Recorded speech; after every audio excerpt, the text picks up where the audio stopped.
Oh, boy. Monday, we are live. It is the Bonfire, Comedy Central Radio, Sirius XM 95. Big J. Okerson, Dan Soder. Yeah, you're coming back from my home state all dinged up, huh? I am all dinged up, man. I was in Denver, Colorado, at the downtown Denver club, Comedy Works. Lived up to the hype, man. I've been trying to get to that club now for years and years. Difficult for me to get in there for whatever reason or another, but wow. I mean, like, the crowds were just like, I mean, like, easily top 3 club in the country. And their crowd even, like, agrees to this, like, bizarre thing that's an amazing idea that apparently Dave Chappelle brought there, was to keep people... I'm not so worried about people filming my set. I don't think it happens a ton. And if they do, I don't think they put it up, really. Doesn't seem to be my world. Mm-hmm. But for him, he's worried about them, Chappelle, worried about people putting up his stuff. Yeah, him and Rock. And filming him. But what I'm more... So what they do is they have a system that he brought this company in that now they employed this at the club. They put your cell phone in a bag that kind of locks, like when you get when you buy clothes at the mall. It's got that little thing on it they have to take off of the machine. And it closes, and you keep it. And at the end of the show, as you walk out, they just unlock your bag and you take your phone out. And it takes a couple extra seconds, probably per person, walking out. But forget the filming it. What I thought was great was you don't see people texting. Dude. And looking at their phone. It just keeps... And I'm telling you, that might be why, one of the main reasons, that crowd is so in for everything, is except for a check spot, when they're dropping checks, they don't miss anything. I'll tell you this, man. The seating's like theater seating, like a movie theater. It's really great. Comedy Works was a great club to start with, but knowing that they've added that makes it probably now it's probably the best club in the world, because that's the Blue Heckle is one of the worst things in the world. When you just see someone in a dark room and you just see the bottom of some fat chin and their face closed, and then it's always this when you're like, hey, you looking at your phone?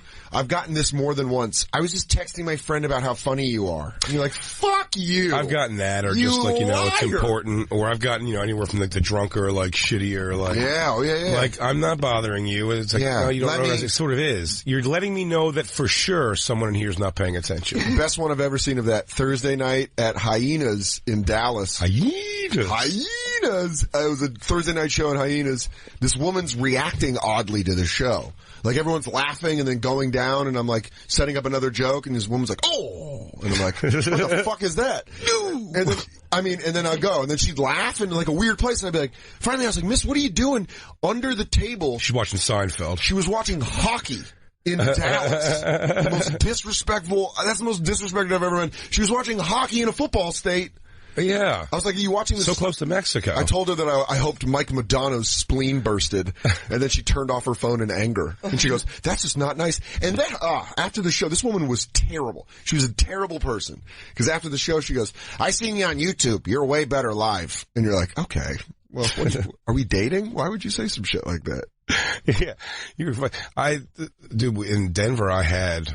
But that's great that they locked it up like that. I think that's fucking phenomenal. It's amazing. Any club that doesn't drop checks or does that. The club, the staff, it's just really the staff's great. The staff, loves, they all, they would talk to Christine and stuff and say how much they just love comedy. It's great. They all have, one of them was a huge Patrice fan. Kept asking me a bunch of Patrice questions. That was I was fine hanging out bullshitting with them. The only gripe I have with it is I'm from there. And so I'll be mid-bit and look out in the crowd and see someone I haven't seen since sophomore year of high school, and it's fucking weird. Yeah. Because then you feel like... Fuck you, fathead! Yeah, hey!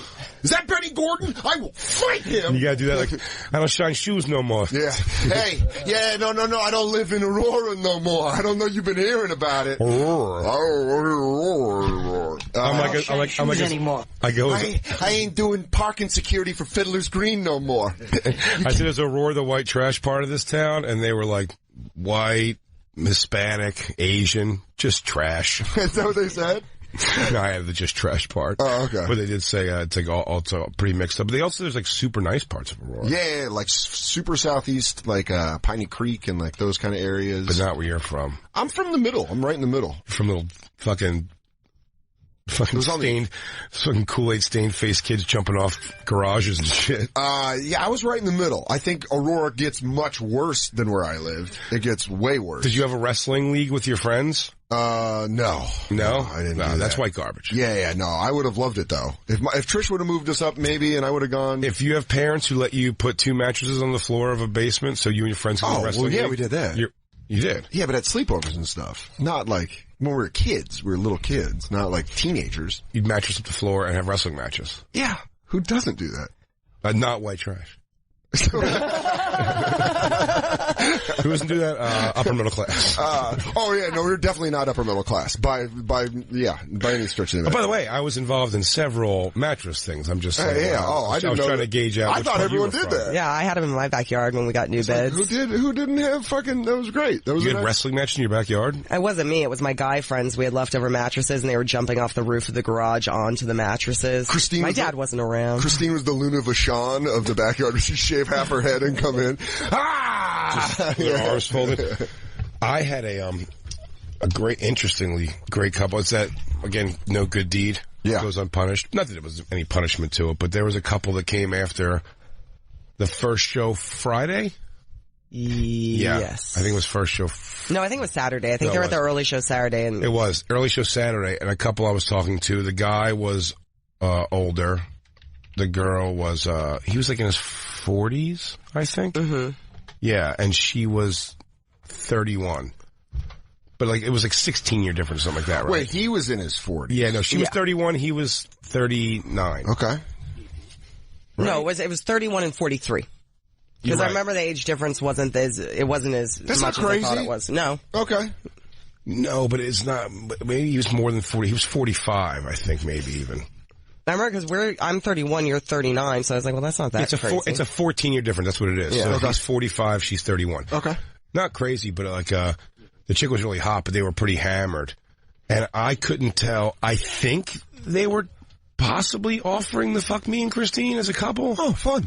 But the guy was really selling hard, his chick, which was an easy sell. She was definitely a hot chick, but in the green room around everybody, she was pulling her skirt up. Nah, I'm not gonna make this seem like he was just, hey babe, show your pussy everybody.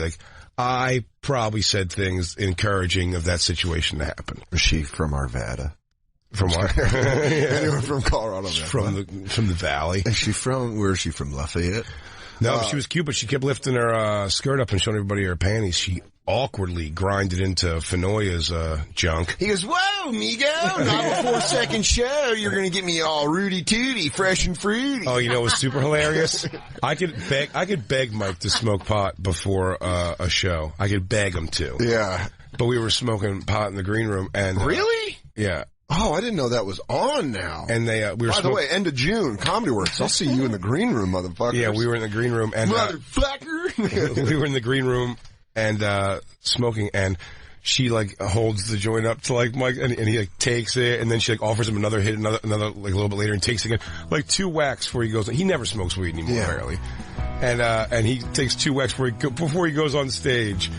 Because the girl just just showed her box and everything. I'm like, yeah, of course. What was the boyfriend doing as she was showing everyone her pussy? I mean, literally doing sort of the version of yeah. What a the guy. I like that you're making him sound like a good girl, yeah. I think at first it was sounding like he's a prospector. He's like, ooh, oh boy, oh look at that gold mine. Oh, look at that skin gold mine. No, he's very proud of his chick, and he should be. She's a real good girl. A silver mine. So she was just showing her puss to everyone before the show? Yeah, and I went to go get everyone a round of drinks, and I came back, and I walked into the green room with a tray of drinks, and she's like, Christine, you're supposed to have your pussy out. And I'm like, I'm not. I'm pretty sure I'm absolutely not supposed to do that. That has never happened before.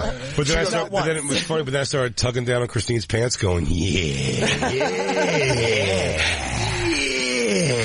now we're talking and partying. Yeah, look at her. Oh, look, Muff to Muff. I want to see him go ish. Yeah, shut the door. Let those pussies in. Lock the crowd away. Yeah, girls. Muff it up. What's happening? Muff it up. What's happening in there? Let's tussle those beavers. Everyone was there.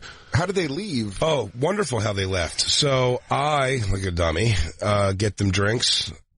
The girl, I think, pounds hers. Yeah. The dude. Did she drink it quick while putting a finger up? She goes, hold on. I'll show you my pussy again. Hold on. I got like a little kid after soccer practice drink. She goes, no, I got to open it up. I got an amazing clit. I'll open it for you a second. Hold on. Okay, I'll show you my pussy. Okay. And he's going. Anyway, yeah, drink it. Yeah. I didn't shave for a couple of days, but still, I'll show it to you. Oh God. Don't touch it. It'll rip your forearm open like a cheese grater. So I go, I get him drinks and I go, hey, if you guys want to hang out, and I love fans. I just like the people are so into our stuff, and they were very into our show. They both knew it very well, and they were both into it. So I go, if you guys want, I'll just sneak you in the back here. If you want to watch the second show, they go, that'd be great. We'd love to. Mm-hmm. So I walked him in. The girl sits down. The guy, now when you walk from the backstage into the room, you're sort of on stage. Yeah, you can go real quick left, or you can go right on the stage where you're on the stage. And there's a step. Yes. The girl goes, sits in her chair. The guy in a bright lime green shirt eats shit on that step. And I mean, shoulder block slams into his chair. It makes a big noise. I literally, like Iverson over Tyronn Lue, step over him, and I get the fuck out of Dodge. Yeah. I go outside to smoke a cigarette. Now I'm assuming they're going to stay. I just didn't want to be part of the visual of that, because it's sort of on stage. And were you in the stairwell smoking a cigarette? Is that where you went? Out the back. Yeah. So we got back to the stairwell, smoke a cigarette, and then like in the middle of the cigarette, the manager comes out and she goes, by the way, the staff there is so cool, because I apologized for this 1,000 times, and they were like, what? Like, please, this is a minor problem. But they come in and they go, Jay, this guy in the green shirt, like, do you know this guy? I go, yeah, they were just like, they're fans from the first show. I just told them they could hang around. I put him in the back of the second show. They go, yeah, but he's like, he's a friend of yours? I was like, no, he's not a friend. She goes, oh, he's like in there saying he's like your best friend. Like, so he's doing that thing where it's going back. Yeah, Jay and I are best friends. Yeah. What do you want to do? You want to see his dick? Yeah, Jay, play your dick. Show me butthole. Yeah. Oh, look at that fur. Yeah. Show me the fur. Split the fur. Part the fur. Oh, no. It's cool. Jay's my best friend. Yeah. He's just doing it to waitresses? Yeah. He said his best friend, apparently. But he didn't make a big stink about leaving. They're like, what do you want us to do? Like, I think it's time for him to go. I was like, oh yeah, no, you can kick him out if you got to kick him out. I understand. I was like, wait, should I go say something? I was like, oh man. I was like, you know what? Can I just like avoid this? I'm really sorry.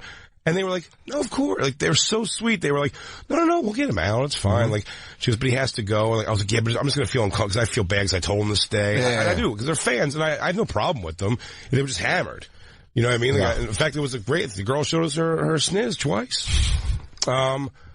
It was like a carnival show too, with her boyfriend barking. It looked good. She was a good-looking girl, right? Yeah, but I said it was like when we walked the guy out to the table when Jay was taking him, like he put his drink down in the green room and made a face like he'd had too much, and it was just kind of one of those things where I was like, probably should have like alerted the staff about that or done something or known better than to put drunk people in. I thought she could stay for another show. That's the ticket. Pussy trumps drunk. By the time they came to the back, he had already walked him upstairs with the cop, is what it was. Yes, he had the cop with him. They get him outside. And then the problem is why he's not leaving is because nobody. Because he misses his best friend? Can find his chick. Oh, okay. Because he can't leave with that thing about it. Just one more hug for the road. I don't want to go without him. They go, sir, you have to leave. But I want to say goodbye to We came together. I want to leave together. So they can't find his girl, huh? No one can. Now I'm starting to think she was so fun and wild. I'm like, I'm going to go. I literally asked if I can go check in the men's room after they check the women's rooms. I go, can I go check in the men's rooms? I bet she might just be in there giving like a fucking circ jerk. I mean, just a real like cock sesh. Oh, I wish. But, nothing. Turns out she was outside violently puking. Really? Yeah. Because me and Christine were having a conversation. I was like, the guy was hammered. I go, but the girl wasn't there. I go, man, I would have been great if we could have hooked up with that chick. Christine's like, she was too hammered. I'm like, nah, what are you talking about? Was she showing her pussy? Big deal. I can't imagine. And then when she's puking, I'm like, oh yeah, I guess she was too hammered. Denver's a low-key booze city, and sometimes people can't handle it because of the altitude, and then now with the legal weed, people are just smoking weed, and the weed and drinking, they're saying, is a big combo problem. Most people aren't two-sport athletes. You gotta be pretty fucking talented in order to get high and very drunk. Yeah, well, Christine, by the way, I gotta say, in a sign of my pride in her, fantastic drinking this weekend. Great job. You had altitude. Mm-hmm. She had altitude, and because of that, overthinking her intake. And just really every night, or two nights, we didn't drink the third night, but the first two nights, got a little tipsy. Yeah. Had some, fun, talking, bullshitting, laughing. She had long conversations with the staff there. Yeah, I got to talk to Mackenzie, who's one of the managers there, so we just kind of sat down and talked shop for a while. It was great staff. And she was like, I even told her, I go, Christine, your eye's starting to get a little floaty, but it's not bad. You seem fine. Good job. Good job. It was weird too because I had one drink at that point. I was like, really? My eye's floating? Do I just have a lazy eye? You might just have a lazy eye. Yeah. Yeah, it just might be a lazy eye. It might just be. I never met your mother. Maybe she was part Cookie Monster or something. You just got Google eyes. Oh, Mike said too, when he was on stage, a woman started screaming, he's having a stroke, and it was just a guy that had smoked, it was like her husband had smoked weed or taken an edible or something, and that's apparently the first thing they ask now when something happens is they go did you take an edible? What did you smoke? Guy passed people out are they called it clandestiny in Toronto, greening out. That's so great. Oh, Joey's place in Toronto? I've never performed there, but I know. But you know it is Underground Comedy Club? Yeah, at some point during your show, always there's a guy who has to lay on the ground with his head in a hippie girl's lap. They have employees there rub your head. They call it the Dave Matthews rule. They're like, he's been too much. He's a guy just totally greened out. Guy greened out. What a great way of Guy totes greened out on me. You want to take call line number one? Yeah, I want to know what he means because it starts like his. All right. The way that Lou 2 phrased it, it sounds like a wrestling promo. Because Mitch in Denver and it says, "Let me tell you a little bit about Aurora." Let me tell you about Aurora, brother. Mitch in Denver. What's up, Mitch? You're on the bonfire, buddy. Hey, I love the Comedy Works, and I've been all over Denver, and if he's talking about Central Aurora, that's like East Colfax, and all they do there is the bar crawl. Yeah. Yeah, he's saying. So you're agreeing that Dan is indeed white garbage. I'm not white garbage. Pretty much, yeah. Yeah, okay, it's cool. like Copper City. Yeah. All right, yeah. Yeah, he's a Copper City piece of shit. No, I'm not from Colfax. I'm from fucking Chambers and Hamden, dude. Parker and 225. Fucking Colorado Springs wannabe, right, dude? Right, Mitch? Parker and 225. I tell you this, we ain't no garbage. We're just below garbage. Fucking Dan's, just above garbage. Dan's out there by the mountains, envying Boulder, right? Like a fucking queef. Yeah, fuck you. I like Local references. I like throwing Denver insults at you. Yeah, I don't like that at all. Yeah. Local humor. Oh, Dan's over there working at a legal burger. Remember? Over by Ted's. Over by Ted's Steakhouse. You going to Ted Turner. You're going to have a good time? So you're going to eat a good time? You just what are you, the Denver Zephyrs? You going to leave? All right, thanks, Mitch. This guy's fucking jerking off green chili all over his face. How good is the Denver green chili, though? Green chili's really good. Christine fell in love with it. You right? So good. I had a breakfast burrito both days from the same place. Loved it. Breakfast burrito really is what Denver does best. Yeah, it's a Zantac town. It certainly is Zantac town. What do you mean? I mean, you have to take Zantac in the morning or else you're going to be burping fire the rest of the day. Oh, yeah. Also, is altitude gas a real thing? I don't think so. Yeah, Mike told me that. Mike Fenoy said, he goes, you got the HAFs. I go, what's that? He goes, the high altitude farts. And then I started thinking about it. I was really blowing a lot of... Can you look that up? But airy farts. Airy. I don't know, because, I used to drop bombs when I lived up there. Just straight dog farts. No butt cheek ripple. We don't have to take the call here, but Jason in Colorado says, what do you think about the alcohol and altitude theory? I hear it's fake, but no, it's not definitely fake. It's 1,000% You're not getting real. as much oxygen. 1,000% real, and I can tell you this from two instances. Number one, when I moved to Arizona, when I was 18 years old and was drinking in Arizona, I was a fucking drinking god. Literally, we got told that at the airport this morning from the guy right there. He goes, I could not get dinged He's up. like, when I left here, he goes, me and my wife went to an all-inclusive resort. Yeah. He goes, and, he just kept drinking because they were like 12 drinks in, and it was just kind of like, it's not working. I drank half a bottle of rum my first month in college. Did you drink it right out of the bottle like a wino? Well. Singing Camptown Races? I was pouring it into a cup with Dr. Pepper, and it was spiced rum. And the guy I split the bottle with was like trying to keep up. And split it with some guy? Well, this dude in my dorm hallway. You guys were carving things in the wood with buck knives while you're doing that? No, it was fucking college drinking. It was freshman college drinking where we were getting we were like walking to a house party, we had this bottle, and we were splitting it into cups, and he got violently ill, and I was like, I think I could go get a couple more beers. And we both drank the same amount. But then the reverse of that is when I brought an ex-girlfriend to Colorado, and my family drinks a lot, and we were at a Christmas party. She had 2 glasses of wine and fucked your grandpa? Yep, sucked them right off in front of the whole family. No, both my grandpas. She goes, Dad, I thought it was you. She goes, I thought it was just you, but like you were in a bath for a long time. Oh my God, you have your grandfather's dick. You guys have the same old liver-spotted penis. She had too many glasses of wine. She had 2 and then a beer, and she's from New York, and she got out of control drunk. Sorry, I'm just making out with our guest just came in. Oh, look who decided to show up late. By the way, he let me kiss him on the neck way more times than I thought he was going to. So you're going to go over there. I don't know if, now I'm going to say what we have. I'm going to pull the curtain a little bit on the day here.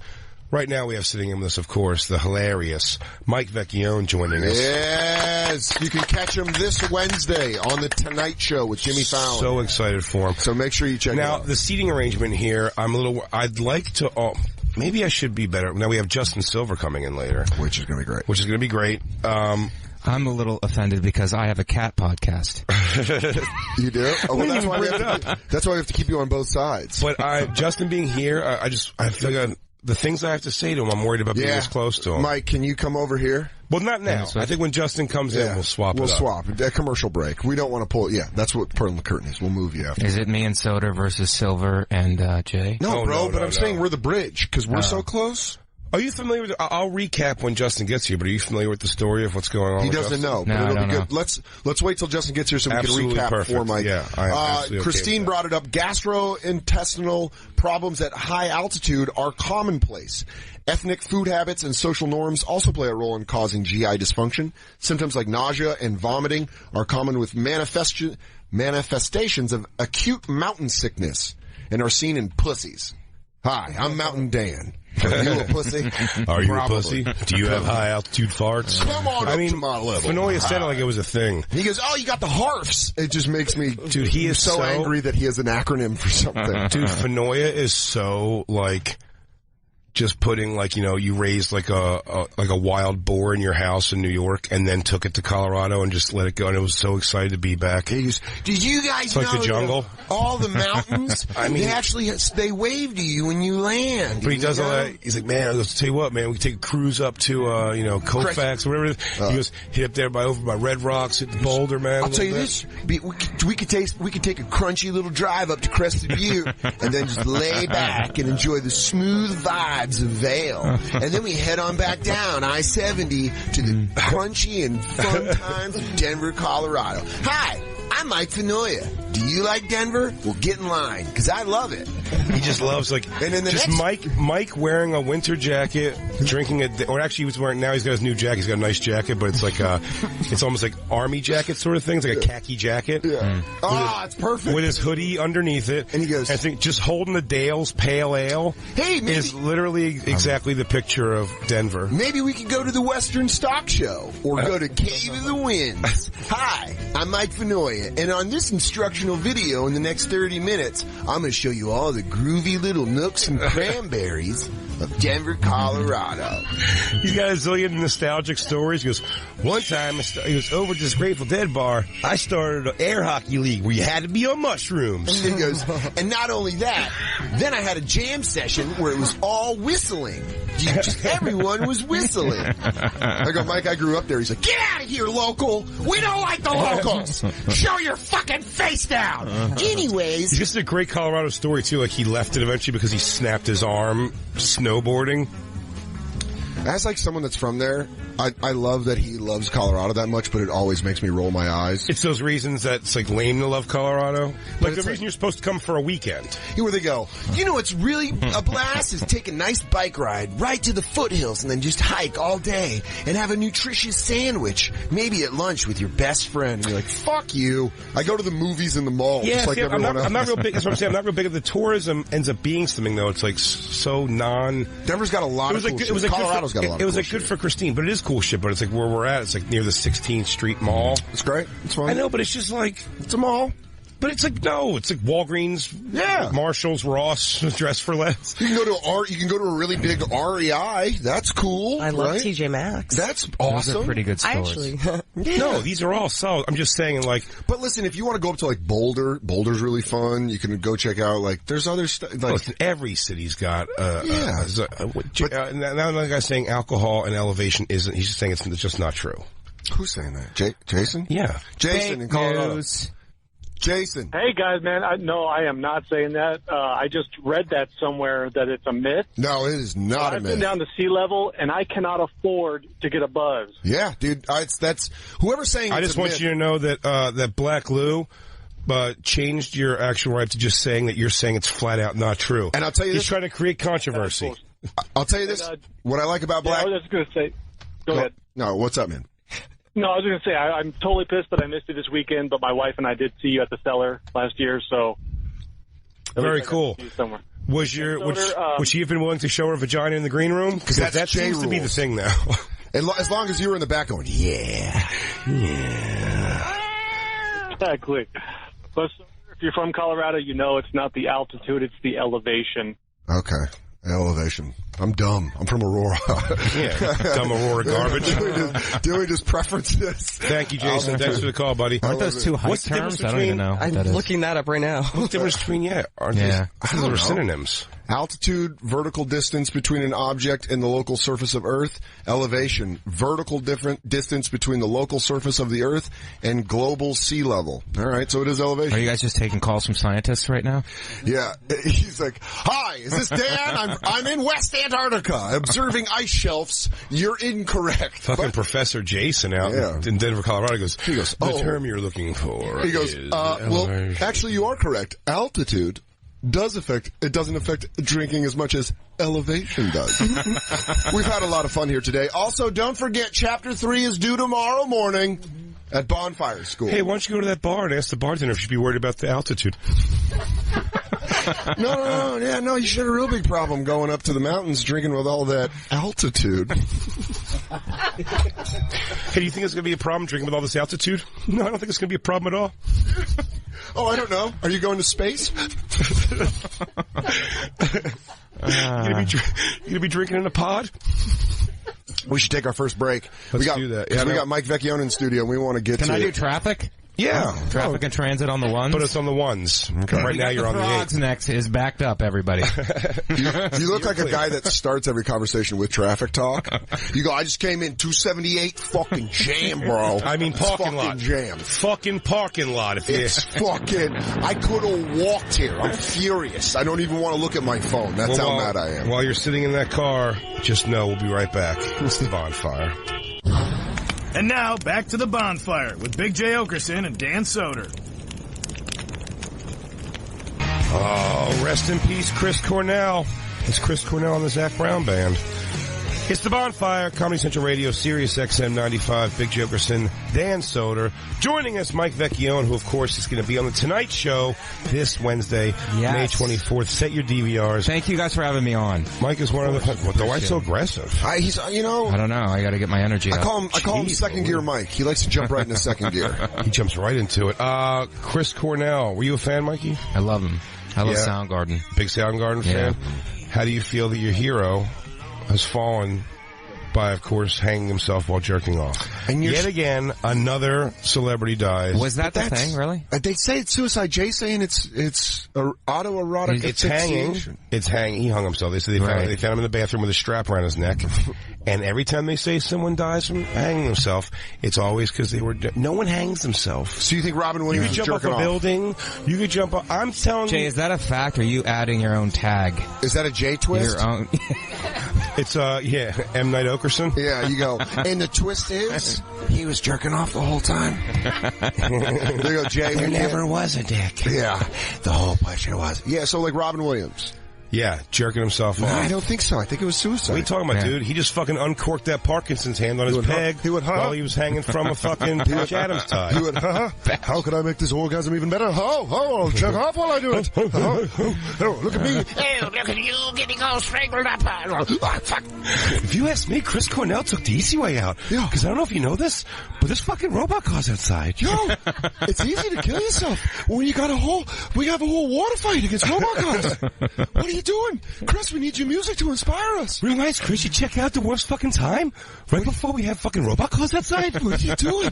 I don't think it's saying everything I've read is saying suicide. Yeah, No, by jerking off. No. He was a highly depressed guy, though. That music was like came from a very. Oh, you mean with songs like Suicide and The Day I Tried to Live? And the way, why would a guy like that kill himself? He wasn't writing fucking hugs and kisses.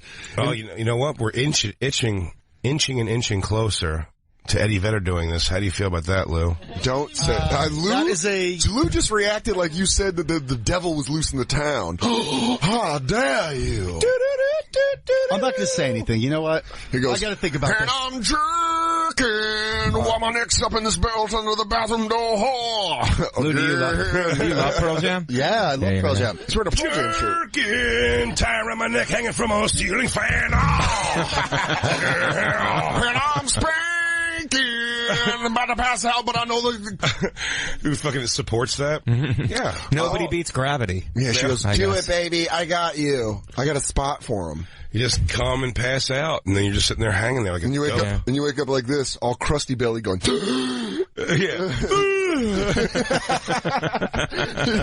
you know how Tom Cruise wakes up in the new Mummy trailer where he just wakes up in a body bag?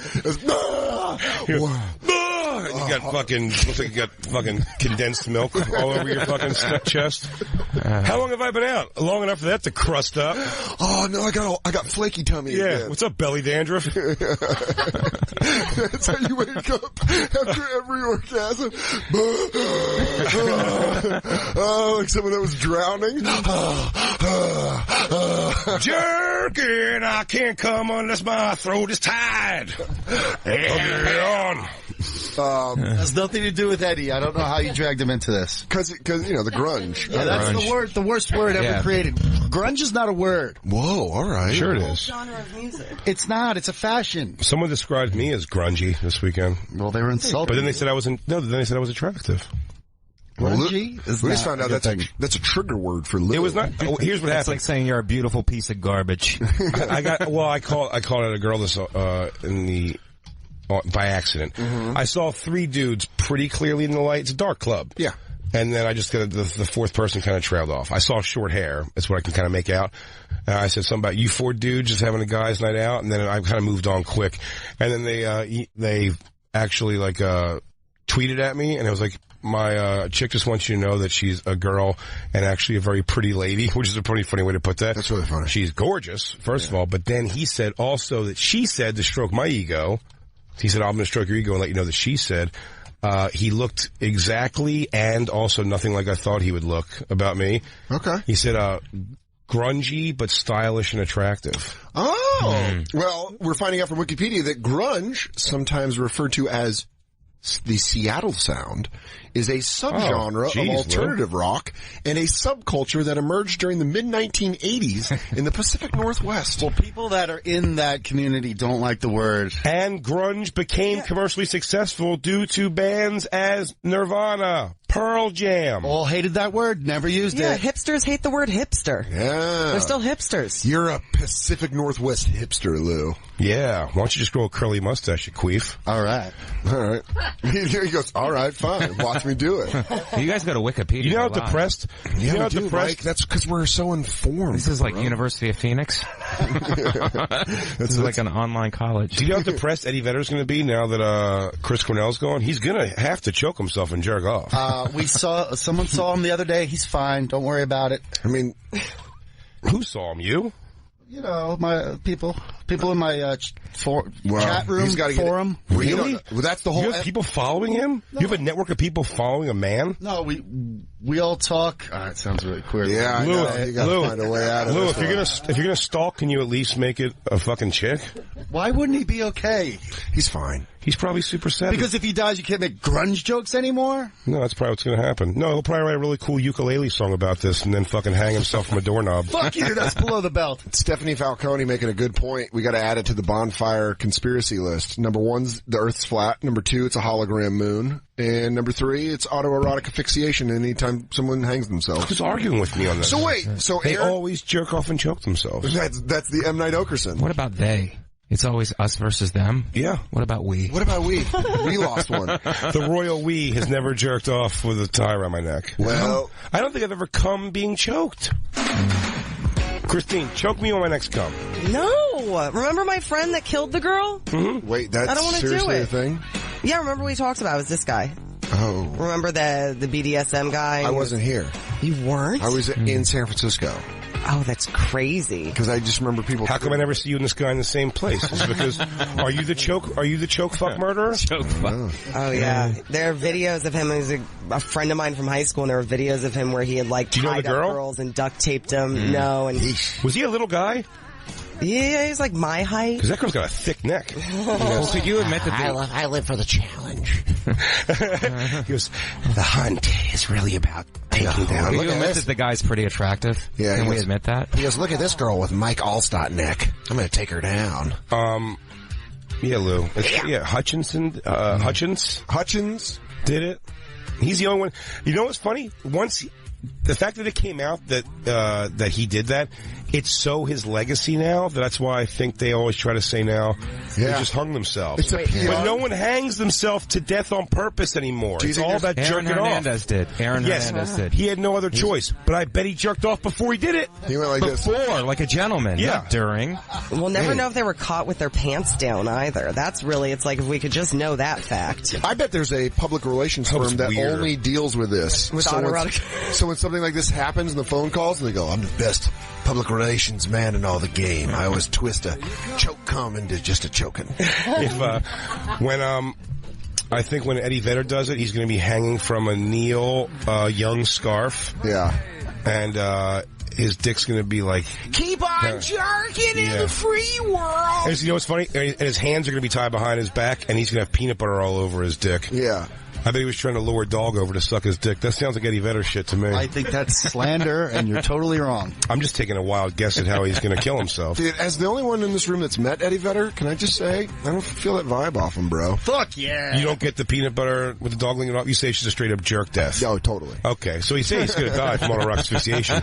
He's just not in the bestiality. Well, Dan's met him, so Dan might know. When I shook his hand, he goes, you got a good grip. You think if you wrap that around my neck? Hey, oh, damn, would you mind? There's a lot going on. There's a lot going on overseas, and Dan Soder, you have a very strong grip. You mind putting it around my neck real quick? Let me just work it out real quick. If you could just cut off my carotid while I slug one out. I really appreciate that. You can shut your eyes, but no, you're just gonna hear my hand going quickly into my jeans because it's through the zipper. Guy lost his best friend, and now he may turn on the radio and listen to you two. Yeah, Shock jocking the poor guy. Oh, His best friend. don't say that! We can't say grunge! You can't say shock jock! Yes, you can. Trying to hurt you. I'm America's last shock jock. I said earlier, is it worse to think somebody's into something weird sexually than it is to think that they killed themselves? Apparently that's the worst thing to do is to jerk off. Because to have a that's your little legacy fun. forever. That's your legacy forever. Michael Hutchins, that is his legacy forever. Is Michael Hutchins the Kill Bill guy? No, he's in excess. NXS, yeah. David Carradine is the Christine, Kill Bill. But I'm gonna Christine, you say 2 things a week to make me want to break up with you. on the spot. I know, but he did it too, right? Yes, David Kung Fu did it. He did it too. Yeah, Kung Fu also did it. And that's why his legacy is ruined, because that's why you mistook them That's for a each new other. fo- They couldn't be more different from each other, and you thought they were the same person. But That's- they both I had just don't know the names devil of it. inside. In excess. The Carradine thing was a new form of karate. I think they got from that. Yeah, it was a kata. It was kata 14. He went the highest level of kata. He went, watch me reach the ultimate level. I will go to the other side and return. Oh, my sensei taught me that this is the only way. That is nice. Do you think he listened That is to good. In Excess while he was doing it? Oh, that's That's what I was saying. I was just thinking that the guy from Pearl Jam, Yeah. Eddie Vedder, would be jerking off while watching the Fisher King. Yeah. What were you gonna say, Lou? I remember David Carradine's family refused to believe it and said like the Thai government had set him up. That's great. The Taiwanese government. If you're a fan of comedy, check out Norm Macdonald's new Netflix special. He's got a great autoerotic asphyxiation joke. Oh yeah, you told me I didn't get to see it. Yeah. They don't remember that. All they remember is, it's fucking the great. best. He's really fucking, God, I love that special. It's good. Yeah, I mean, if you like Norm Macdonald, you'll love this So special. you can see how someone would hate it, but Yeah. if you love it, you love it. If you love Norm Macdonald, you'll love it. I just want to say it like that. I get behind that. Yeah. I'm so excited for Justin coming in. Yeah, he's going to be in 10 minutes. But before he does, I live with Mike Vecchione. We're a power couple. Deal with it. And I know how much boxing you love. Love it. I go home and watch, he makes fun of me because I watch boxing videos, the interviews. And they're speaking in Russian half the time. And whenever I come in, it sounds like terrorist recruitment videos. Like he's in his room because it's like, and he's like, oh no, I'm just watching Kovalev's trainer talk about his left hook. I'm like, is that where you're at, buddy? You're not gonna, I have a PlayStation 4 in the living room. Mike really is I do it to mask the sounds of me choking myself and jerking off. Mike really buys in the boxing like he's becoming a real old guinea. That Mike Vecchione. It's because of my pops. I got it from my pops, who's no longer with us. God rest his soul. God rest his soul. God rest his soul. God rest his soul. Do you have the video of the guy punching the trainer? Pop, you were right about this Jewish kid. Never let a line into your house for dinner. Yeah. Well, there's the video of you saw the knockout. Which knockout did you want? Beltran knocking out, did you see that? No. It's a vicious. No, the guy's unconscious for 3 minutes. Well, what was the fight we watched where it was Lemieux's last knockout where the guy Rocky 3. Yeah. He knocked Curtis Stevens. Curtis Stevens knocked Curtis Stevens like through the ropes. It was it was to the point where everyone got worried. Whatchamacallit just ended his career. Bernard Hopkins ended his career through the ropes. Joe Smith Jr. was a Long Island This is the David Lemieux Curtis Stevens knockout, and Mike and I watched this live, and it was to the point where we got worried. That was this weekend. Yeah. No. This was 2 months ago. Bam, right here, and then he just goes down and goes down hard. Lemieux connects with a right, finishes him off with a huge left hook. After several minutes of being out on the mat, Stevens taken off on a stretcher. He was Say what? It's the last tinge of racism left in my bones at all. Is that when I see a black versus white guy fight, I'm just kind of like, come on, this white guy can't do this. And then when he does, I'm always like, yeah, suck on that, Harlem. That guy walked through Harlem at 3 a.m. He don't give a shit. And also, if you ever met David Lemieux, he's like, I am a Quebecois. I like you. Yeah. It's the problem with every tough person in the country. So this is the Beltran fight you're talking about, one punch knockout.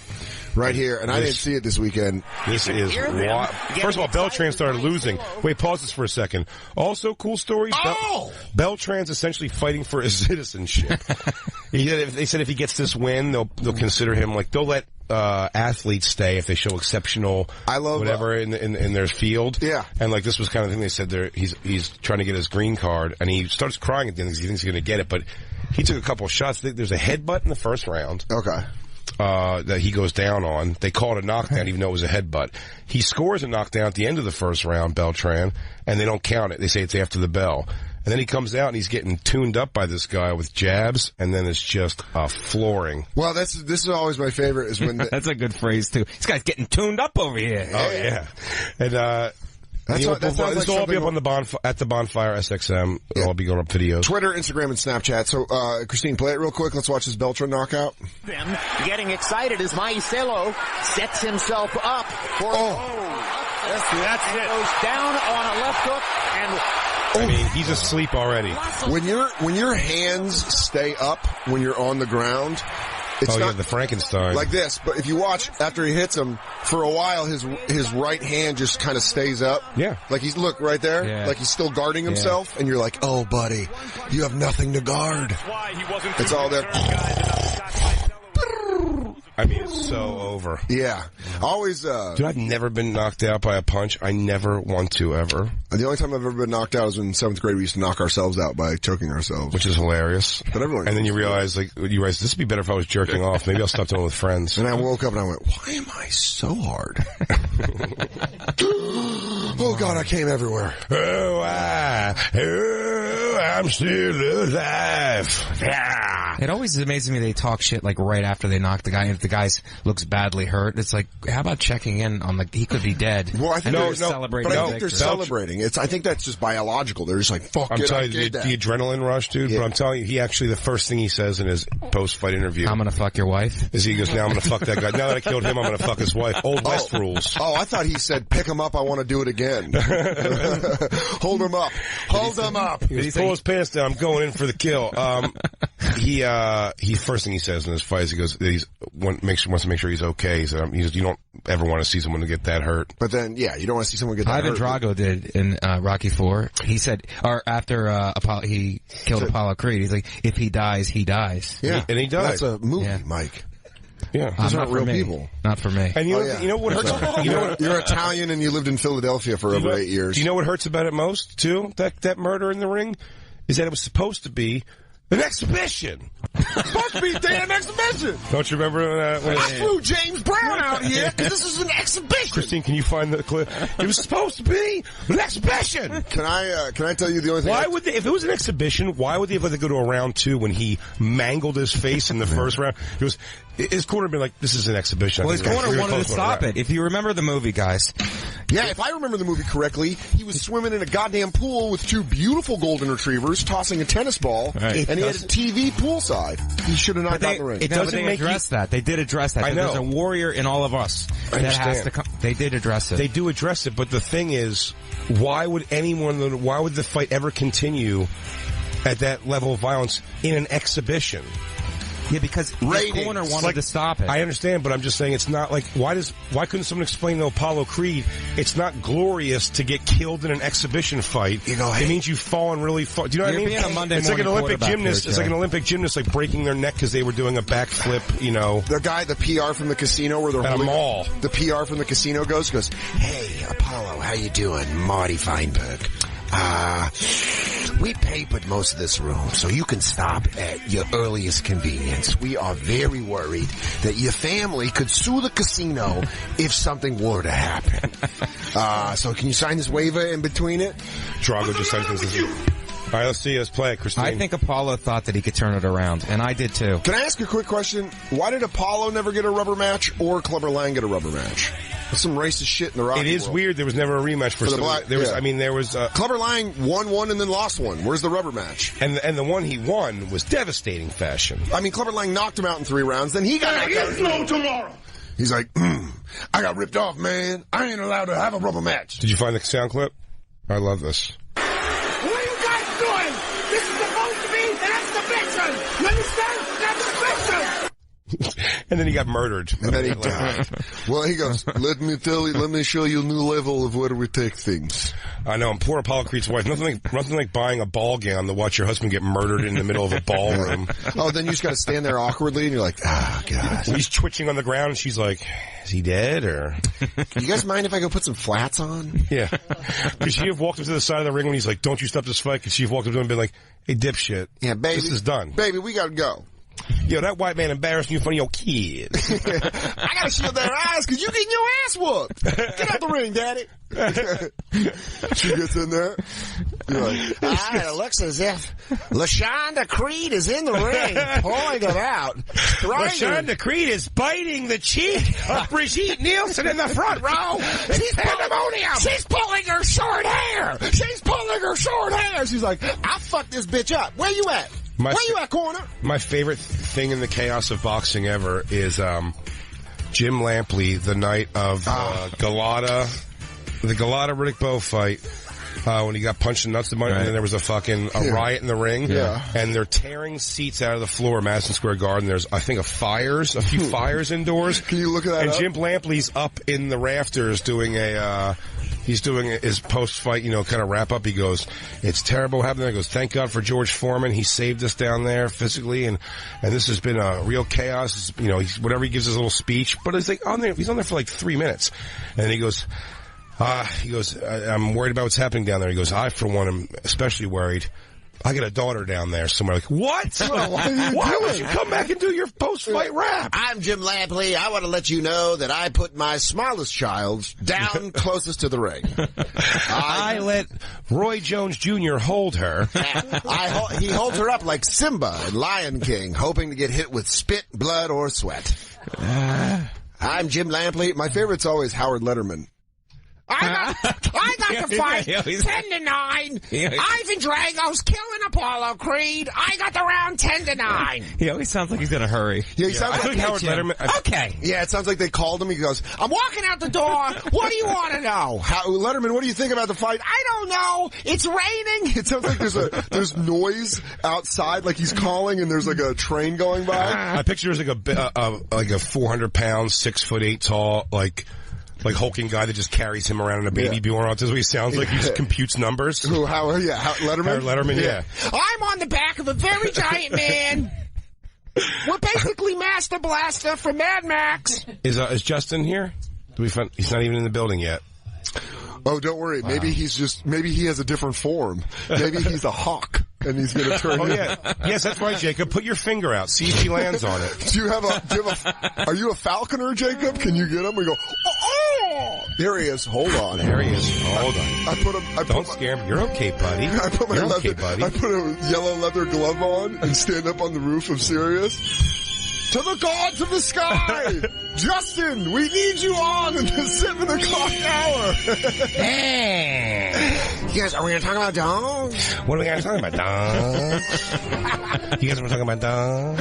Now we're talking about birds. All right, let's take a break. We're going to be back with Mike Vecchione. You can check out Mike Vecchione this Wednesday on The Tonight Show with Jimmy Fallon. Make sure you check it out. And then Campers, Big J. Okerson. Hit it, Lou!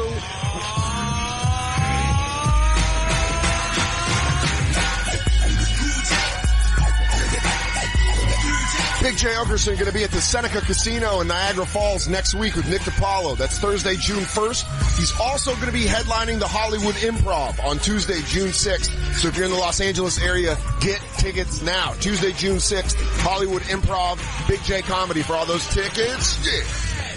And of course, Dan Soder is going to be at the Laugh It Up Comedy Club in Poughkeepsie. That's Poughkeepsie, New York, for one night only, Saturday, May 27th. After that, he'll be at the Tacoma Comedy Club in Washington State, Thursday, June 8th through Saturday, June 10th. Get all your tickets right at the brand new dansoder.com. And I know they're going to sell out because...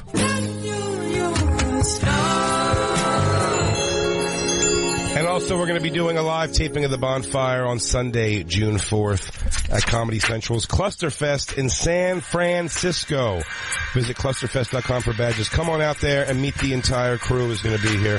So make sure you check that out. Again, follow us on Snapchat, Instagram, Twitter, at The Bonfire SXM. We'll be right back. It's The Bonfire. And now, back to The Bonfire with Big J. Okerson and Dan Soder. Chris Cornell all day today on The Bonfire. That's the 4th of July, Soundgarden. It's The Bonfire, Comedy Central Radio, Sirius XM.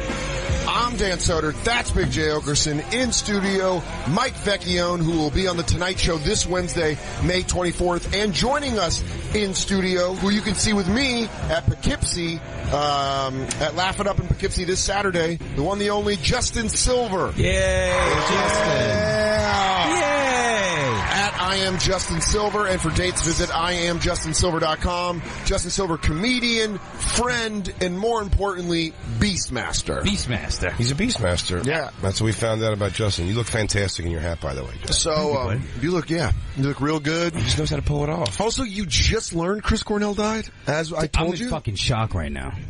That's crazy you didn't know that. It's crazy that I didn't know that. Hey, he jerked off to death. He didn't jerk off. I think you think that. He hung of course, yeah. It's M. Night Okerson. Well, I don't think that. The guy was jerking off with a strap around his neck, and then he died. It's bound to happen. There's proof of that part? No. There's proof of that part? I believe they said there's... No, they said he was hanging. They said he was hanging. Yeah. From a rubber... from a rubber thing. Yeah. Jerking off. But you know what I love about... I will... Justin, you ever choke yourself and jerk off? No. Yeah, me either. But I will say... Mike, I feel like you suddenly really love him. No, I mean, I could see how you would think that, but... I feel like Mike jerks off in one of those... You know when you, hang yourself from those boots like Batman? I feel like that... Anti-gravity boots? Yeah, or Vecchione goes, hold on, let me clink in. Or just, jerks off to snuff or something. There's something bizarre about Mike that we just don't know. Or he watches animals eat each other. That's his videos. He goes, you ever seen a wild lion take down a gazelle? Mike, what is what's your porn choice? There was a thing where these girls would get their hands stuck in the drain. stuck porn. Yeah, I heard about this. Wait, are you serious? Their hands would get stuck in the drain, and the guy would come along. He's a plumber, obviously, but he would have sex with them, and then he would just kind of leave them there afterwards, which I didn't agree with. Okay, but you liked a guy who was a manual labor job that you like that? No, he's the working class guy, but I like Mike only jerks off to union porn. He helps her out of the problem, but not really. Mike goes, you know what that guy looks like? He pays his union dues. Yeah. That looks like if he gets injured, they're going to be there for him. And also, this is it right here. He's in Pipe Fitters 831. Yeah. Oh, yeah, look at this dumb broad won't let go of the garbage disposal. Yeah, this is going to be this is going to be a stepson. Oh, this is in a different language. I'm stuck. I'll translate. Yes, I'm here. What? Oh, Jay, hold on. Let's do it again. All right, I'll be the lady, and then you be the guy. Oh, I wanted to be the lady. I got upset. Well, I'll be the cabinet. Okay. Julian, help me. I'm stuck. Yes. Yes, I'm here. What happened? I'm stuck. Help me. Try to pull. This is great theater. Yes, pull me like that. Oh, now he's got a grip on the waist. Oh, all right. You dirty bird. I like because it doesn't start out that way. It doesn't start out that way. Hang on. They're trying to solve a now problem. He's trying to... Oh, hey, what are you doing? I help you. Your left hand here. Put me here. Don't pull me out of the wall. That's more easy. It's more easy like that. No, but what are you doing? I'm your stepmom. Don't forget.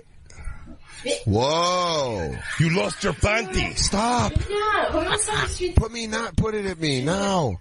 Wait, she really changed. Stop that. No. Oh, she likes Stop. it. She loves it. Stop. You're well pressed. I'm not joking. That's me. I'm not joking. Sorry. He's really eating her butt. Num num num num num num. Num num num num num num. Ja. This feels so good. Ja. This is the butt my father tastes all time. This is the butt of my family. This is the butt of my legacy. I'm going to eat your butt, but you must hold on to the disposal. Christina, you guys can all turn away if you don't want the spoiler, but let's go to the end and see what happens. Did she get her hand out? Oh, her hands, both of her hands out. Yay! Problem solving poll. And we know it though, and now And that's she why just Mike Vecchione watches it. Now she just. No, I don't watch this. I watch the one where she stays stuck. Oh yeah. Man, this is mean. Yeah. Oh, you know what though? But now it's just a stepson fucking his stepmother. Yeah. Before it was like he was trying to help her loose. But once she's loose, like he was supposed to stop. They really Shyamalan that one too, huh? Yeah. I can't tell you how many jams I've had to fuck my mom out of, but you don't keep fucking when the problem's over. You fuck her out of the jam, not for fun. Yeah, you know what I mean? Yeah, I totally get that. One time my mom, the knob broke on the bathroom and she got stuck in there. Fucked her right out of the bathroom. Oh, one time. But when she got out of the bathroom, I stopped fucking, dude. I'm not trying to come. I think that's, I don't blame you because almost exact similar thing happened to me where my mom got caught in the basement and the door handle broke off. So then I chopped a hole through it like, Jack Nicholson in The Shining and put my dick through and then she sucked me out. Wow. I'll be honest. That's a really dangerous way to do it. Me, I would have taken about a 2.5 drill bit. Blasted a hole, sand it down a little bit, put your dick through the hole, and then if she fucks you enough, she will eventually. The problem is that they keep the drills in the basement that she was locked in. That's exactly. Justin knows our tools situation. No, I fuck his mom too, so I know the house. Oh yeah, the dish. Yeah, the dish is still laying out there. It's a party dish. Justin strikes me as the personality of a guy who would have been like your stepfather as a child. Like, hey, you want to come watch me run? I'm more like your stepfather. No, yes, it's true. You actually want to pose in the mirror. So Justin, we have to get into the story, and we have to catch Jacob and Vecchione up because they don't know. So you have to retell the story. Let me set it. Justin was opening for Jay at the DC Improv. They're working together. I want to be referred to. We were working together. I want to be referred to as the Birdman. Not Justin while you tell the story. The Birdman was. The Birdman. Start like that. I want to be. It also makes you sound like a blues player. You're like, Justin Birdman That's Silva. the next story. We're having a stellar weekend. Justin killing on the shows. Great club. Oh, it's such a good club. We're having a great time bullshitting, hanging out. And then one morning, Justin's a little more like, hey, I want to go, like, you know, lay in the grass for a little bit personality than I am. Yeah. So he His body's not going to tan itself, Mike. Stop looking at me like that. Gets a bike. I think it's sexy. And and when he gets back, I ask him how his morning went. And and I'm not going to remember everything exactly, but the examples I use when I tell this on stage now is that it's something along the lines, this is where he plugs in this insane ability he claims he has. Okay. He said, I was at the park for a bit, I was tanning, I went got a coffee, and then I saw 2 pigeons fighting. No, they weren't pigeons. I didn't say that. They were like little sparrows. So you saw 2 sparrows fighting. Okay. Little birds. Little sparrows. Fair enough. He went, hold on. He went, what a beautiful place DC is. Whoa. What are those sparrows getting into that? Do it in my voice, though. No, Sparrow. You go like this. You go, what are you doing? Sparrow, stop. What are you guys fighting about? Is it worms? You guys fighting about worms? You guys worms? You tell the story the way you say I said it, and then I'll pop it. I'm not going to interrupt you. No, you can. Interrupt me if anywhere where I'm wrong. No, I'm going to let you tell it the way you tell it, because tell it the way you tell it. Okay. Go. Justin goes, I saw 2 birds fighting. Go birds.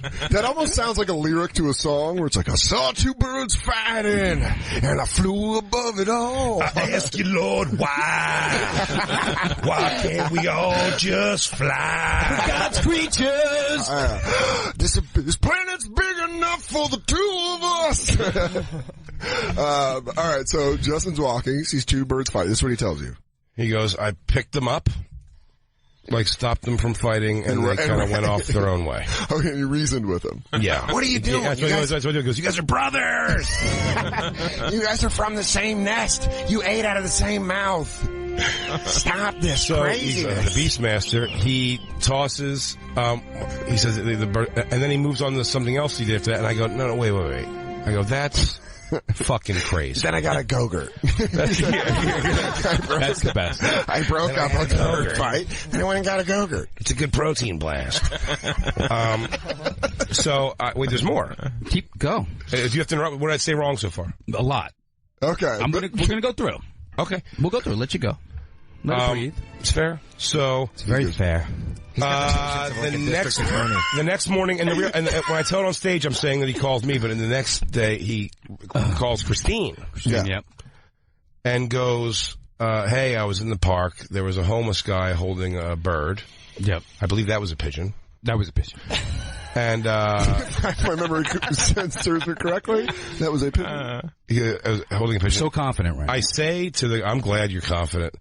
I say, to the guy, hey, he goes, my friend doesn't believe you can like hold a bird. Can I hold the bird and take a picture to, send him? He said, yeah. And Justin goes, and when I tried to send you the picture, it accidentally erased. I didn't. Instead. This is going to be great. Go ahead. That's where I'm at. Okay. That's where I'm at. And where we're going, that's the catch up. That's the catch up. My favorite thing in the whole story is the new part. Yeah. But let's go, but walk me through what I've said wrong. It's not, here's what happened. I said, the reason I brought it up. Slobbered on this. You make it sound like I was just like, yeah, and then I separated 2 birds, and then I brought it up because it was significant enough of an event. Here's the thing. Could we get a Christine third-party perspective on that? Christine wasn't there. Absolutely. When I said the bird thing? Absolutely. It was me and you outside. We were all sitting outside on those steps. Was it 3 of us? It was 3 of us. So listen, it was a significant enough of an event that I brought it up to you. Like, it wasn't just like, I went to the park and then separated some birds. Now, let me explain it. That's the Birdman, Justin Silver. That is. And everybody knows that the Birdman handle birds. He handle birds. We also have the bird by the time. I'm Little Weezy and I like the Birdman because he handle birds. Cash Money, Justin Silver, touching birds. Birdman. So they were in some... I'm waiting for the song to die out. You talk over it. I'm waiting for the song to die out. So whatever they were in some sort of... You're listening to The Quiet Storm with Justin Silver. I don't know if... That was Birdman in A minor. I don't know if they were fighting or like fucking or whatever they were doing. They were just in this like knot. So you could have cock blocked. Hold on. These 2 birds were in this like knot. So I looked at it, I'm like, all right, significant enough that I walked over, and I pick birds up all the time, as per the video I sent you yesterday. Well, we'll get to that. Buddy, Don't you worry. Fine. I like the aggressive tone that you guys have towards each other. So I pick them up all the time. I love Justin Silver like a brother. I pick them up all the time. Whenever it's like hatching season in my house in L.A., they try to fly. They take they jump, they fly like a few feet, and then they land. And I always take them out of the street and bring them back onto the sidewalk or bring them back into the backyard. So I pick birds up plenty of times, right? Which you also didn't understand. So they're in some sort of knot, which either they're fighting or fucking or whatever. Significant enough. How big are these birds? Like maybe a little bigger than sparrows. Like, I'm thinking about the shape of a bird. Like a knot. Knot does not make sense to me. What doesn't make sense? Just bird, like the size tight, of like birds, like being in a knot. Like two little sparrows like this. Like they're just like right on, like beaks biting each other and then feet like tight. Fucking. Like I don't know if they're fucking or fight, whatever it is, I'm right? talking hot bird action to the max. I'm talking one bird. The one bird's got his hand stuck in the garbage disposal. The other bird comes up from behind. He had him in like a rear naked choke. It's like a rear naked choke. He's trapped indoors. And they have to fuck their way outside. Very much like that. Okay. Exactly like that. Sparrow fight! Exactly like that. Sparrow fight! Sparrow fight! Okay, exactly. Sparrow fight! Yo, you bird, you fucking freeze that right there. Freeze it right there for a second. Can you freeze it for a second? Wow. So, just like that. A bird knot. Just like that. That's what I call two guys fucking trying to tie their dicks together in gay porn. A bird knot. So you see, you have that image, right? Uh-huh. Okay, you have that image. I got it. So much that I saw it, and then I stood over them like they're not even recognizing the fact that I'm there. A predator or a friend. Right? So I reached down and just kind of like swat them apart from each other. Right? Swat them. And I just sort of grabbed the one. What are we doing? Like kind of picked the one up, and the other one was still... wouldn't even let go of it, and then I dropped them and walked away. That's the way I told you. So I didn't say I separated them and set them free. Well, you picked them up. But I picked the one up. And then you just dropped Christine, third-party opinion on this. You said you picked them up and pulled them apart. Yeah, I tried to pull on, and they went right back. You said that you separated them. I don't think I said I separated them, did I? Yes. No, they didn't separate. That was the point.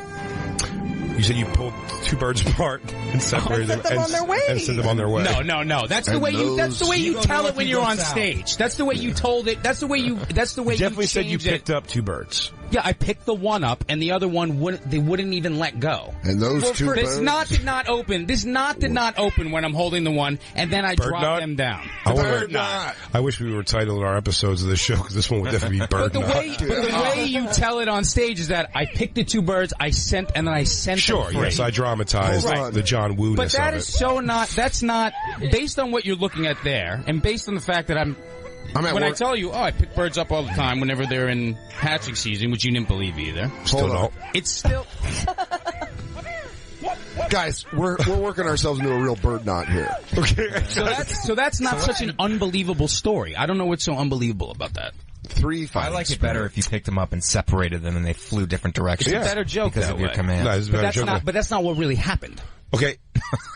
Sure. Go. The next morning you call. Now. Oh, the next morning. So now, this is just unfortunate, but also very true, but ironically unfortunate. So you understand the point. I just explained. This homeless kid was like going around the bushes. He actually grabbed this pigeon, right? For food. So you stopped a man from eating. No, I don't know why he was doing it. He was like... He's going to make his own bird knot. Kind of like a squatter kid. A bunch of people watching. And I thought, you know what? Perfect opportunity for me to take this picture. So I took a bunch of pictures that day. Because I was just walking around D.C. and I was down in Georgetown, right? So you know when Pentagon erased your phone. No, so I wanted to send it to you. But you know when you select your picture, I went through a bunch and I went select, and I deleted a bunch and I happened to delete that one too, and I'm like, fuck. Then when I talked to Christine, that's what I explained. I was like, I wanted to send Jay this picture, I deleted it. I like the thought that the American government deleted your pictures. We found out there's someone with special powers. Justin's a Manchurian candidate. Yeah. You said when you went... He's like, they just go, Birdman. He goes, doo-doo-doo-doo. He goes, I must grab street birds. Grab pigeon. I must grab pigeons with my bare hands. Christine, what did the guy do with the pigeon after he grabbed it, Justin? Oh, I don't know. I mean, we didn't get into that much of a conversation. I don't know if he was going to keep it as a pet or eat it. He went, I'm going to keep it. And Justin said, you gotta let him go. His brother's worried. But about I don't know they why were that, fighting yesterday. I don't know why how They either smoothed of it that out. is so unbelievable.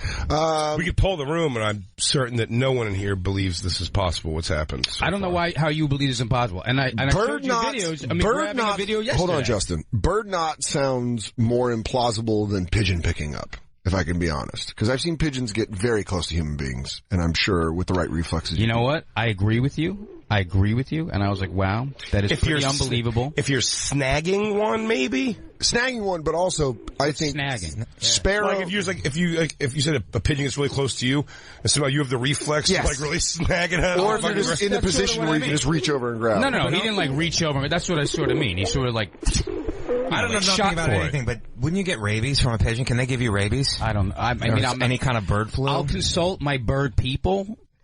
My other bird, your bird team, my aviary technician, my other Beastmaster friends when we have the meetings, and I'll be like, listen. He goes, I am Theos. I am the king of the birds. Listen, I'm more the animal guy. I'm the dog guy.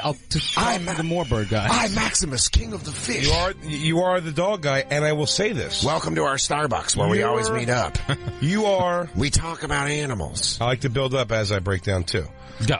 You are spectacular with dogs. You've done things with your dogs that I thought were ridiculous. I mean, just impossible. Including turning them into birds. Including turning them both into sparrows. Which is weird for pit bulls to go to sparrows. Now, yes. You caught up to the story now? Yeah. So that's something else happened? Now. Oh, yeah. Oh, okay, all right. You guys are taking us along slow. Go ahead. It's a slow burn, bud. Buddy, I'm telling you, the payoff on this is going to be absolutely fantastic. So Justin sends me a video this weekend, and then puts it up on Twitter to say, like, hey, Bonfire fans, so Jake can go fuck himself. It was funny. Here's the video. Let's play the video. He goes, go ahead. Now, we're going to play this video right here. This is Birdman Justin. And again, follow us at the Bonfire SXM on Twitter, Instagram. And I'll just say, this is evidence, Justin showing me evidence of him holding a bird in his hand. The opening picture of the thing is Justin's hand with a bird in it. So, yeah. Go ahead, hit play. Hey, Jay, this is just to show you that I'm not full of shit with these birds here. Look, this is my hand, and here's one of the birds that I found. You see that? Yeah. There you go. So go fuck yourself. Cool. Justin, I'm going to inform you, as everybody else, before that goes out, that's clearly a dead bird in your hand. I have him flapping his wings in this video, Jay. Right before you killed him? No, here, look. It's another bird, then! Oh, so I'm holding another bird? Oh, you're holding it. And his wings are flapping? Is that true? Yes, Dan? and his eyes are blinking, and that's not the video I posted on Twitter, motherfucker. Hold on, let me see. Is this a No, this is the same bird, and I took another one because I didn't think that video was as good. Look.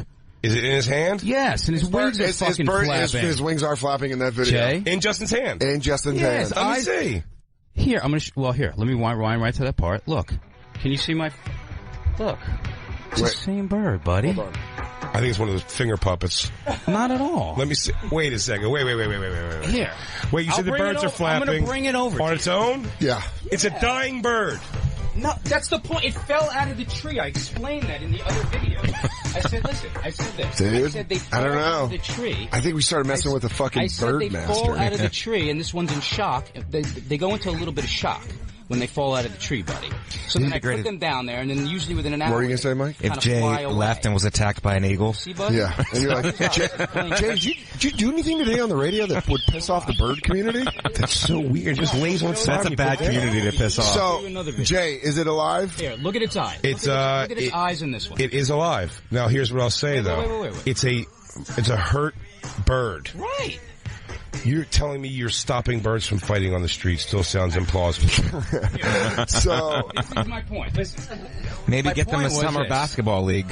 Yeah, or maybe have them sell candy bars for their jerseys. I told you that when the little hatchlings are learning to fly, they fall, they get hurt. So you can easily pick them up, and a lot of times they go into shock when you grab them. Right. So they kind of freeze. Can I say this to you? Now, listen. Stop picking up birds with your bare hands. I'll stop picking up birds. But my point was, when I walked over to the two sparrows that were in that knot, I wasn't unfamiliar with picking up birds, so I was like, oh shit, like, I was just gonna swat them apart. I'm like, alright, so then I picked the one up, and the other one was still kind of attached to it, and then I dropped him and let him go. How unplausible does this sound Well, now? you're gonna swat them apart or smack them around a little bit. Here's my gripe. Look at you. What's your gripe? Here's my gripe with Justin's speech. You just Can said you now, acknowledge the live bird in my hand I did. a second Absolutely. ago? That's not a pet bird. Yes, it's a hurt bird, but yes. Can I say Of this? course. Finding out Justin picks up injured birds, Yeah. where while picking up any bird would be the coolest, finding out that he picks up injured birds is like finding out he only takes home drunk chicks while he's sober. That's right. Easy kill, low-hanging fruit. Yeah, he's got the low-hanging fruit birds. I want to see you go outside and scoop a dove. Yeah, I want to see one that can fucking fly, land, and then Justin can talk it. I want to see you neck grab a crow out of the sky. Christine, pull up that thing where that ostrich gets smart with somebody. I'm going to send Christine this video.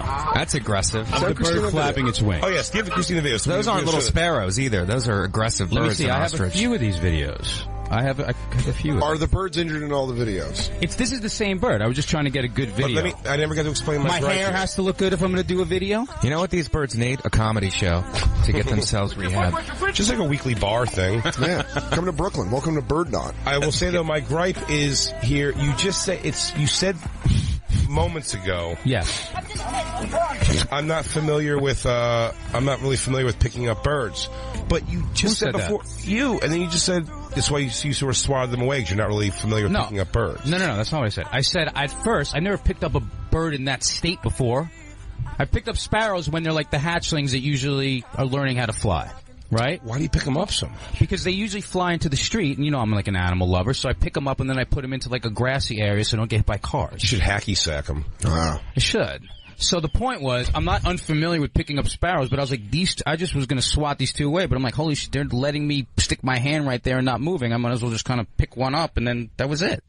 That's the story. You made it bigger than it was, buddy. But how unbelievable is it now? Wait.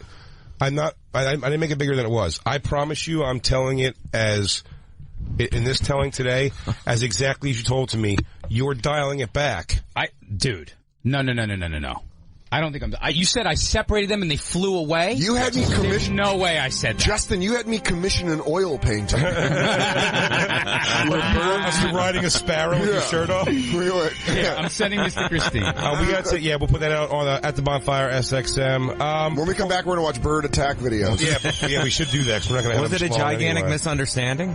I watched some bird attacks. And, never mind. Of course, Mike Vecchione is two birds with one stone. Could you get Mike Vecchione is going to be on The Tonight Show this Wednesday. Set your DVRs. The Tonight Show this Wednesday. Mike Vecchione. That's May 24th. You can follow Justin Silver on Twitter and Instagram. I am Justin Silver. That's I am Justin Silver. And for all his dates, go to www.IamJustinSilver.com. Dan Soder, of course. Well, I'll be with Justin Silver. Yes, with Justin Silver at Laugh It Up in Poughkeepsie, New York for one night only, Saturday, May 27th. And after that, he'll be at the Tacoma Comedy Club in Washington State, Thursday, June 8th through Saturday, June 10th. Get your tickets at theallnewdansoder.com and get them quick because they're going to sell out because... That's so great. Oh, yeah, That's get really ready. Great. Because guess what else? Or not? What the God fuck? damn it, Lou. And Lou, you know what's great when it messes up when Lou does a whole body motion? He's like, Shazam! Wrong song. Oh. Hey, we still love you. We love you, Lou. Love you, and Lou. the ladies love Big J Okerson. He's going to be at the Seneca Casino. Christine. June 1st with Nick DiPaolo. And then you can see him June 6th. He's going to be in Hollywood. Hollywood J! Hollywood Improv. That's on Tuesday, June 6th. Going to be headlining. So go to bigjcomedy.com for tickets. And, of course, go get your badges because we're a little less than 2 weeks away from Comedy Central's Clusterfest in San Francisco. Going to be doing a live show there, clusterfest.com. We'll be right back. It's the motherfucking Bonfire.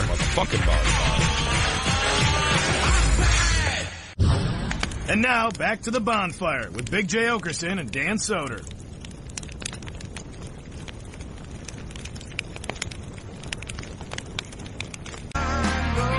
Oh, yeah. It's the Bonfire. Rest in peace, Chris Cornell. Comedy Central Radio, Sirius XM 95. Big J. Okerson, Dan Soder. sitting and hanging out with us, Mike Vecchione, of course, who's going to be on The Tonight Show this Wednesday. Set your DVRs this Wednesday, May 24th. On The Tonight Show, wearing a suit, I'm guessing. Yes. Wearing a silver suit. And like of course, a Gambino crime family associate. Oh, I think you're going to say like a fucking Cedric the Entertainer or something. Oh, dude, I wanted him to get a purple fucking box top suit. Justin Silver hanging out with us also. I am Justin Silver, at I am Justin Silver, and IamJustinSilver.com for all his dates. Sorry, I just want to make sure we got everybody. Yeah. Thank you, buddy. I would love if Vecchione came out with a fucking... With a fucking... Oh. If he came out in a purple Cedric the Entertainer suit with a fucking... With a fedora. I haven't seen this many white people since my court date. Yeah, he came out with a fucking... with a handkerchief to wipe his forehead. He goes, ooh. I look like a cop. Ooh, it's hot up here. This audience is on fire. Now, I know what y'all thinking. Ha! Did a Staten Island dickhead cop just walk up in here? I don't look like a nice cop. I look like the kind of cop that says, keep it moving, bitch. DJ, hit that shit. And let me tell you, when a sister get her hair done. And they'd be like, they'd be coming up to me and they'd be like, are you a cop? And I'd be like, oh, hell no. I go, you just call me a cop? Hit that shit, DJ.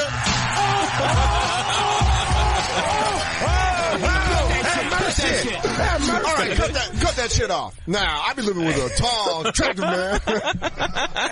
Dude, that's fucking so goddamn hilarious. So I live in Queens, man. There's a bunch of Greeks out there, a bunch of hairy ass Greek, man. You can't tell the women from the men out now, motherfucker. DJ, hit it.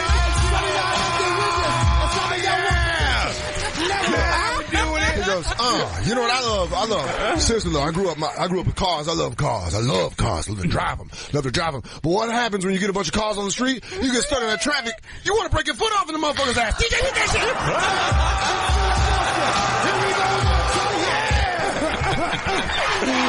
So now I'm doing this no carb thing here, trying to lean up. You know, brother getting older now. But I tell you what, I still eat pussy like a motherfucker. 20-year-old DJ blast that shit. Oh, this is how my Vecchione be eating the pussy. Oh, doing the worm. Lick it up. Wait, hang on. DJ, cut it. I ain't licking your booty hole. Flip that shit back over. DJ, drop my shit. My Vecchione getting all up in there. You keep your dirty ass booty hole for them white boys. So, that's just a little taste of what you're going to hear on Wednesday. That's actually better than my act. I'm crying. Oh my god. Last week. That's so fucking funny. Holy shit. I love that shit. You want me to finance when we take your ass up to church? That chick, she worship God and she worship these nuts.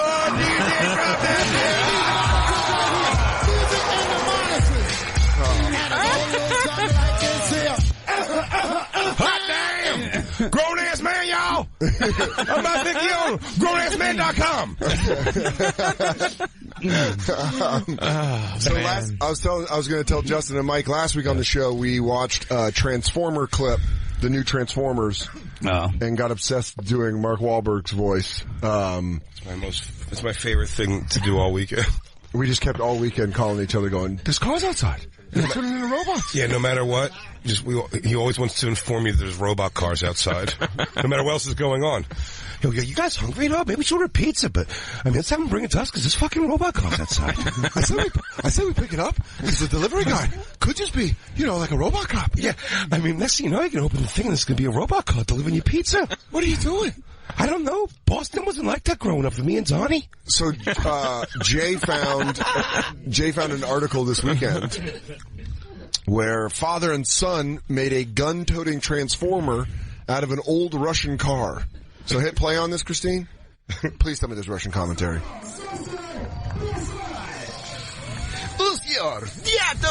Transformer. Oh my God, it is. Oh my God. It's turning into a car. Hey, I'm in for the Moscow Film Festival. Holy shit! Yeah. Is that a fucking robot car? Oh! Wow. And it's shooting a gun.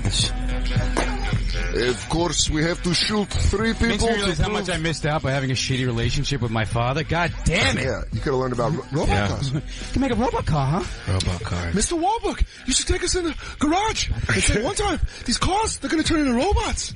You'll fucking see one day. You guys called me crazy back in high school. Your father was mentally ill, Mark. How are you not understanding this? Your father used to walk around with shit in his pants. Yeah, well, who's laughing now, Mark? Because I don't know if you saw Russia, but those Ruskies have fucking robot cars in it. Those goddamn commies. They got cars turning into robots.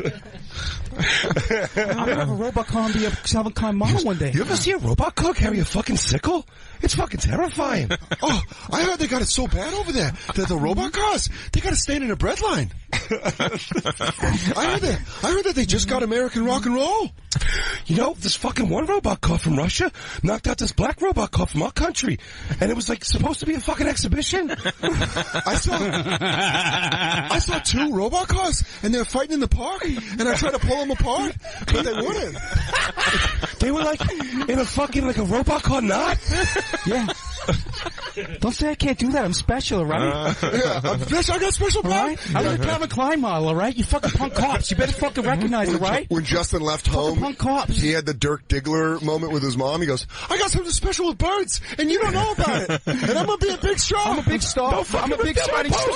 Don't look at my fucking posters and Bruce Lee. That's all birds? It's all bird posters? No. That's Coco Beware. That's fucking Coco Beware, Mom. You're an idiot, Justin. I'm going to be a Calvin Klein model. I'm going to be a Calvin Klein model. You can see. Ma, those are all my centerfolds from my Aviary Monthly magazines. You can't talk to birds, Justin. That's Falconry Monthly. Where were you? Were you with that slut of a pigeon? Huh? Why don't you fucking talk about it like that, all right? I'm going to be a big star. He goes, I'm going to pounce you. I'm going to pounce you, pigeon. I'm a big fucking star. Hey, Pigeon, how much you bench? Same time. 1, 2, 3. Someone kept tweeting me about the Winnie the Pooh doing John C. Reilly's that, and I forgot what it was. That's fucking hilarious. They're requesting bedtime stories in Winnie the Pooh and Mark Wahlberg voice. Good night, Car. Are you going to be a robot? Hey, good night, Moon. Good night, Hey, next time you come back, just so you know, keep a lookout, because there might be some fucking robot cars out there. I can do lots of things on my own time. I can fuck on my own time. I've got lots of hobbies. Magic.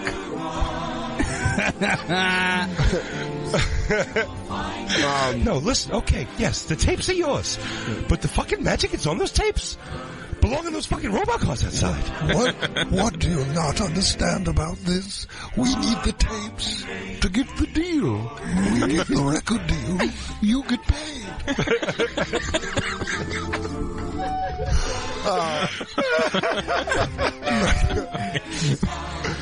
Yes, Scotty, yeah, I like the car, okay? I like the car. Why MP? I don't understand it.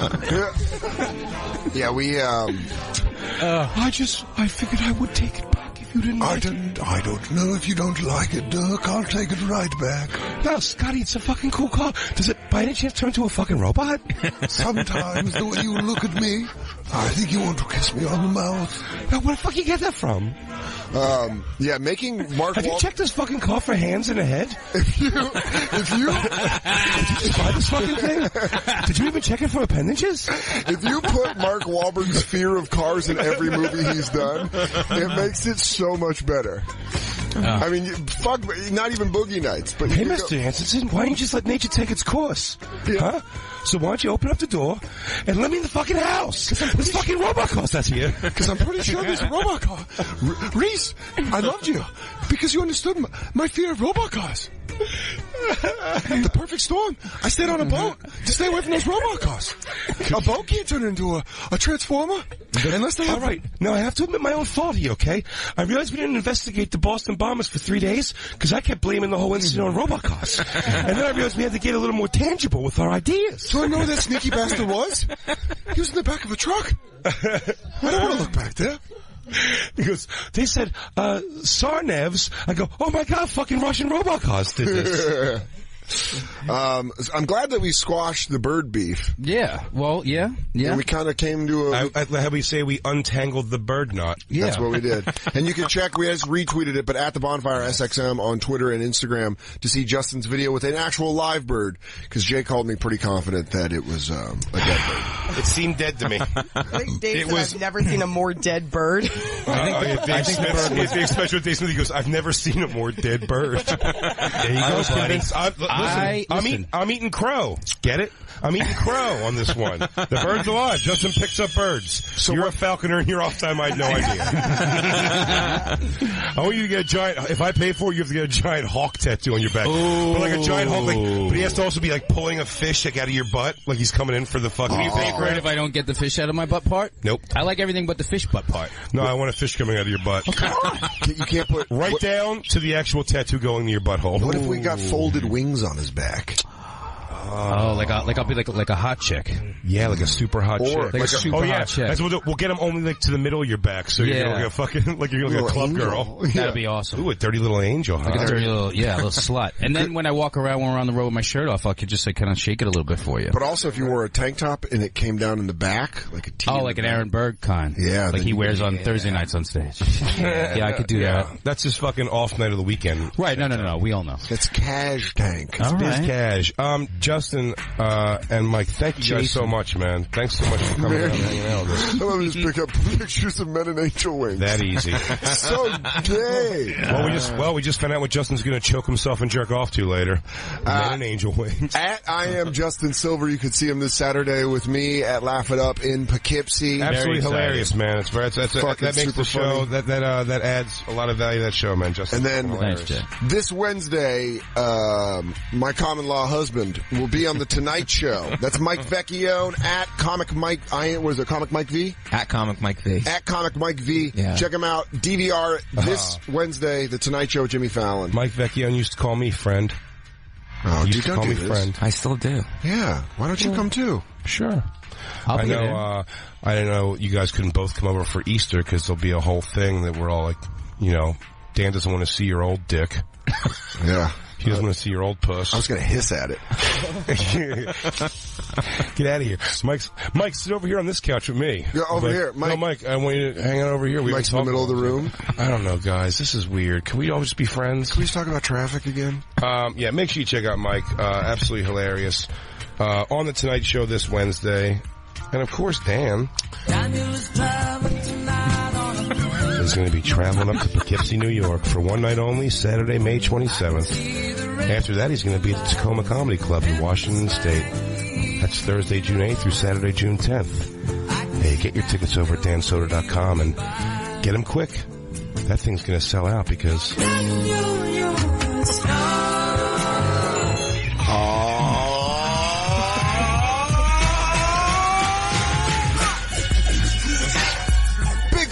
Going to be at the Seneca Casino in Niagara Falls next week with Nick DiPaolo. That's Thursday, June 1st. And then Hollywood, California. Big J is going to be at the Hollywood Improv. So if you're in the Los Angeles area, make sure you check it out. Hollywood Improv, Tuesday, June 6th. Go get tickets at bigjcomedy.com. Thank you for listening. Also, make sure you come to our live taping of The Bonfire, Sunday, June 4th at Comedy Central's Clusterfest. That's San Fran. I know you're out there, campers in San Fran. Go to clusterfest.com to get your badges. On behalf of Black Lou, White Lou, Christine Jacob, and Dan Soder, this is Big J saying crackle, crackle, motherfuckers. Oh, yeah. Catch you Wednesday.